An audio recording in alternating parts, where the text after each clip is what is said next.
Qadrdonim, bilasanmi, sen bu dunyoga shunchaki ma'lumot yig'ish yoki yashab o'tish uchun kelmagansan.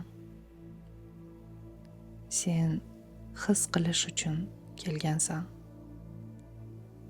Tasavvur qil. Sen cheksiz bir nurning kichik bir zarrasidirsan. O'sha ulug' ong o'zini chegaralangan bir inson tanasida sinab ko'rmoqchi bo'ldi. Nega deysanmi? Chunki zulmat bo'lmasa, yorug'likning qadrini bilib bo'lmaydi.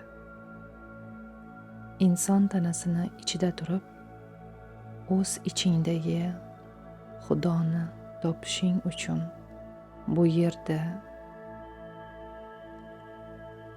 hamma narsa qarama-qarshilikka asoslangan. Yuqori olamlarda qo'rquv yo'q. U yerda og'riq ham, tanlov ham yo'q. U yerda hamma narsa mukammal. Ammo bir narsani bil. Mukammallik o'smaydi. U shunchaki bor va yetarli. Sen esa o'sish uchun, o'zgarish uchun shu yerdasan. Yer sayyorasidasan. Sen bu inson tanasini bir kiyimdek kiyding-da, o'z nuringni aslida qanchalik ulug' ekaningni, yelkangdagi ma'naviy qanotlaringni vaqtincha unutding. Ularni qaytadan kashf qilish uchun kelding. Qadam ba qadam. Gohida ko'z yosh, gohida quvonch, gohida esa azobli lekin go'zal muhabbat orqali o'zingni taniyapsan. Balki so'rarsan, buning nima keragi bor? Hammasini eslab qolsam bo'lmasmidi? Yo'q do'stim. Agar sen hammasini eslaganingda hayotni shunchaki rol o'ynab bergan bo'larding. Haqiqiy yashash bo'lmasdi. Faqat uyingni unutgandagina unga qaytishni chin dildan sog'ina olasan. Faqat qorong'ulikdan o'tgandagina nurning qadriga yetasan va o'sha nur aslida o'zing ekanligingni anglaysan. Sening o'tmishing va asl kimliging o'rtasidagi bu parda jazo emas. Bu senga berilgan buyuk bir imkoniyat.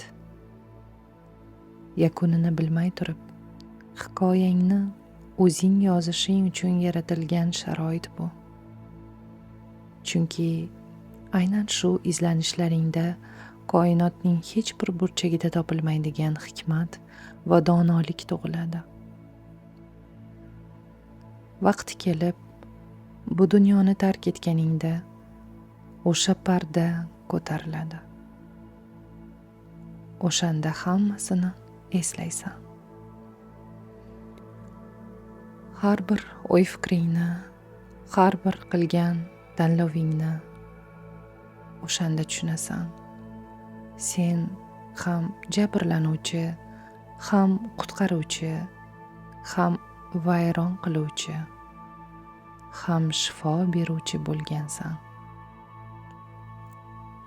Bularning hammasi sening ruhing ijro etgan buyuk bir simfoniya edi.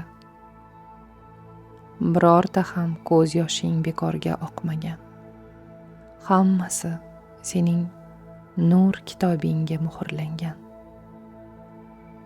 Va o'shanda nihoyat uyga qaytganingda yuzingda tabassum bilan shunday deysan: bu juda qiyin edi, lekin juda go'zal edi. Men baribir muhabbatni, sevgini eslashni uddaladim. Mana nega bu yerdasan.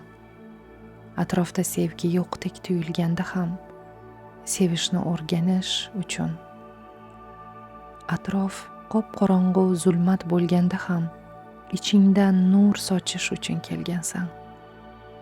Agar hozir shu so'zlarni eshitayotgan bo'lsang, bilki bular tasodif emas. Bu senga shunchaki javob emas. Bu senga eslatma. Sen uyingni eslay boshlading. Va bir kun kelib anglaysan. Aslida sen hech narsani unutmagansan. O'rtadagi to'siqlar shunchaki xayol edi. Aslida uy har doim sening ichingda bo'lgan.